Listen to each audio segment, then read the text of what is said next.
দিয়া শয়তান আর চলবে না। জোরে বলা যাবে কে সুবহানাল্লাহ। এবার রাসূল ডান দিকে ঘুরে দেখেন তার পাশে বসে আছে হযরত মাওলা আলী কাররামাল্লাহু ওয়াজহাহু। আপনারা রাসূল বললেন, আলী তুমি কি চাও আমার কাছে? তোমার যা চাওয়ার তুমি আমার কাছে চাও।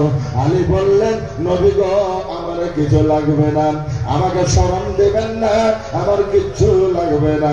আমার রাসূল বললেন, আলী রে না চাইলো আমি তোমার দিব। রাসূলুল্লাহ বললেন, আলী যাও তোমার দিয়ে দিলাম। আমি রাসূল হইলাম, আনা মদিনাতুল ইলম ওয়া আলিয়ুম বাবুহা। আলী রে আমি রাসূল হইলাম ইলমের শহর, আনা মদিনাতুল ইলম আমি হইলাম ইলমের শহর, ওয়া আলিয়ুম বাবুহা আমার উম্মতেরা রে আমার ইলমের শহরে যদি তোমরা এই শহরে আমার ইলমের শহরে যদি তোমরা প্রবেশ করিতে চাও তাহলে আলী হইল প্রবেশ দরজা। এই দরজার নাম হইল আলী ওয়া আলিয়ুম বাবুহা। আমার আলীর দরজা দিয়ে তোমরা এই শহরে ঢুকতে হবে। একটু জোরে বলা যাবে কি সুবহানাল্লাহ। আলী রে এখন আর কেউ চিনে না।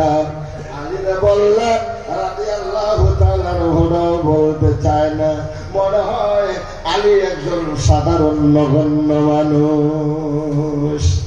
আমার ভাইরা, অথচ আলী তাফসীরে কবীরের লেখক। তাফসীরে কবীরের মধ্যে ও বন্ধুরা সকল সাহাবাই কেরামের সাহাবীদের নামের পিছনে বাঁধানো ইমাম ফখরুদ্দিন রাজি রাহিমাহুল্লাহ সকল সাহাবীদের নামের পিছনে লিখে গেলেন রাদিয়াল্লাহু তাআলা আনহু। যেখানে আবার আলীর নাম এসে গেছে বাদাম, ওইখানে রাদিয়াল্লাহু তাআলা আনহু না লেখে ওইখানে লিখলেন আলী কাররামাল্লাহু ওয়াজহাহু। একটু জোরে বলা যাবে কে সুবহানাল্লাহ। আমার ভাইরা, এবার তার অনুসারীরা তাকে জিজ্ঞেস করলো, হুজুর সাহাবীদের নামের পেছনে লিখলেন রাদিয়াল্লাহু তাআলা আনহু, আর আলীর নামের পিছনে লিখলেন আলী কাররামাল্লাহু ওয়াজহাহু। এটা লিখলেন রহস্য কি? উনি বললেন যে এটার রহস্য হলো এটা, যাদের জীবনে গুনাহ আছে নেকিও আছে তাদের নামের পিছনে দোয়া করে দিলাম, তার মানে তাদের জন্য দোয়া করলাম, আল্লাহ গো আপনি তাদের উপরে রাজি খুশি হয়ে যান।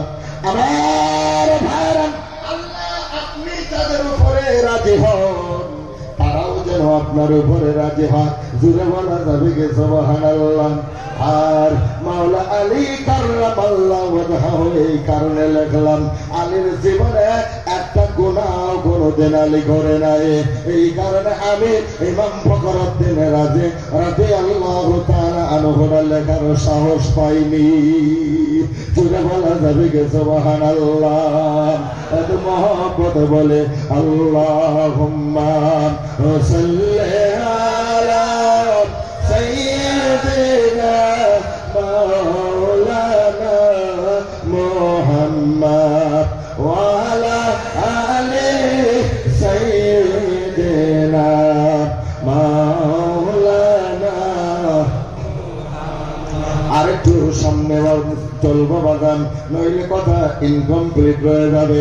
আসুন আর একটু সামনের দিকে যাই। এবার আবারও বাম দিকে তাকিয়ে দেখেন একটা কাল